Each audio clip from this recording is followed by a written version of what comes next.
Madam,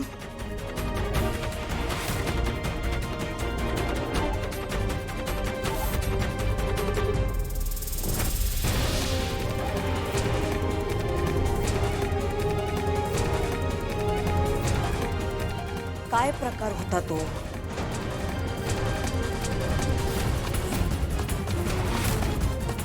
काय विचारते मी? काय प्रकार होता तो मॅडम?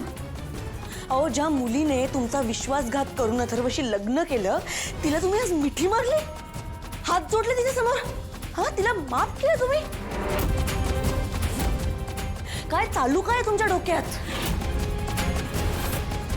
अहो बोला ना काहीतरी, मी तुम्हाला विचारते.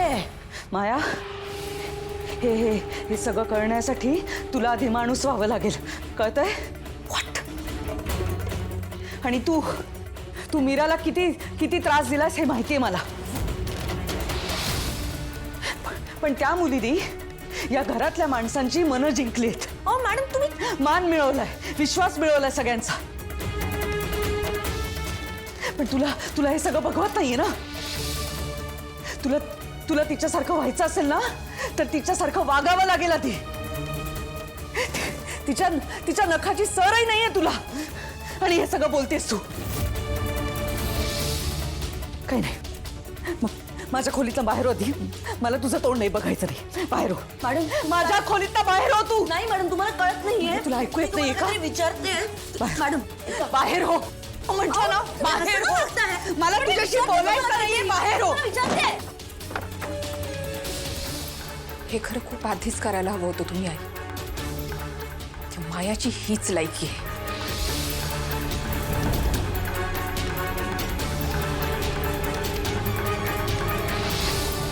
आता कशी तरी वेळ निभावून नेली, पण मायाशी एकदा बोलावंच लागेल. अंबिका समोर उघडपणे काही बोललो तर सगळाच डाव फसेल.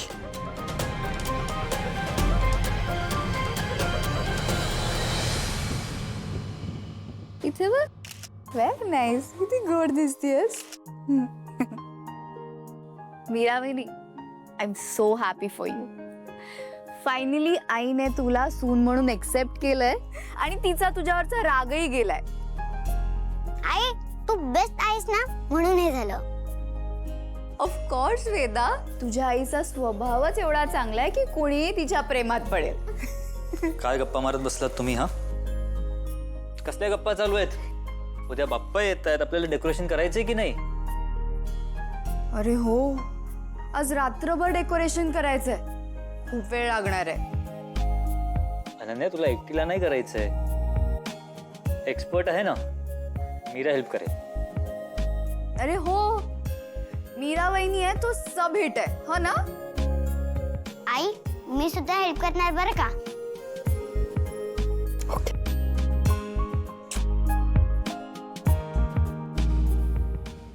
मीरा वहिनी, काय झालं?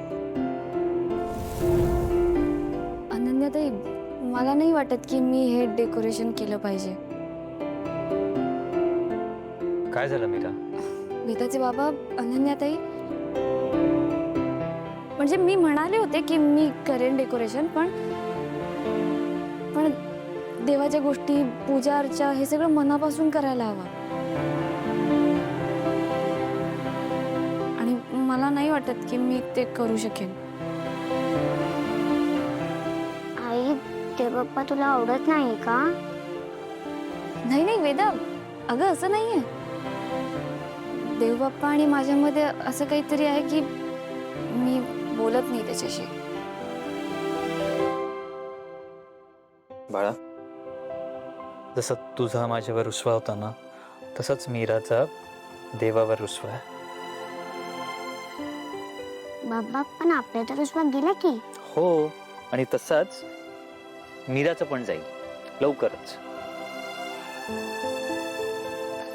पण आता तरी गणपती बाप्पाची पूजा आई साहेबच करतील. हा,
मीरा,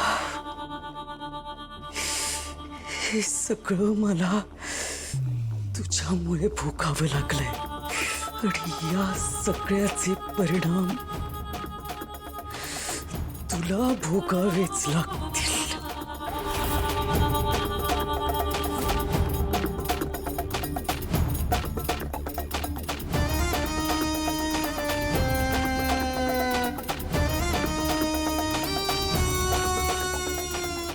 पुढचे 10 दिवस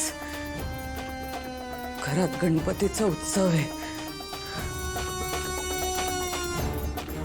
या उत्सवात मला आणखी जास्ती त्रास होऊ शकतो.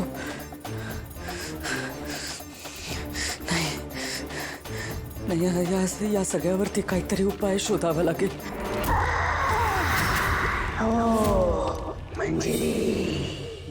हा 10 दिवसांचा काळ तुझ्यासाठी कठीण असणार आहे. जपून पावलं टाकावी लागणार.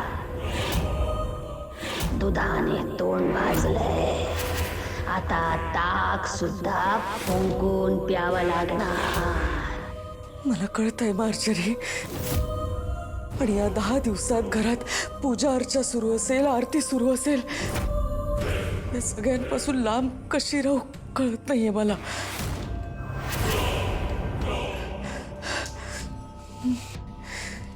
किंवा या सगळ्यावरती एकच उपाय,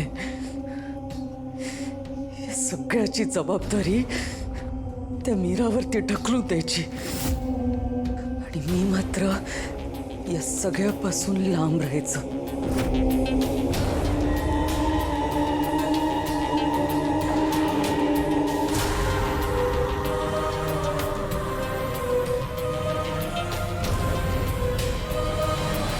मीरा, आई तर करतेच दरवर्षी.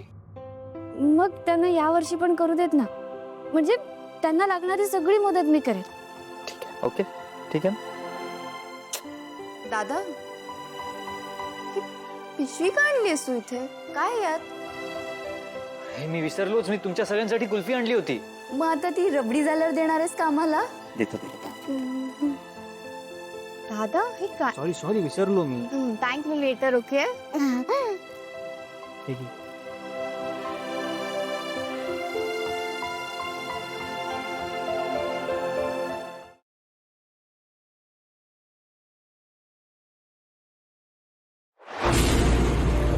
तुला जपणार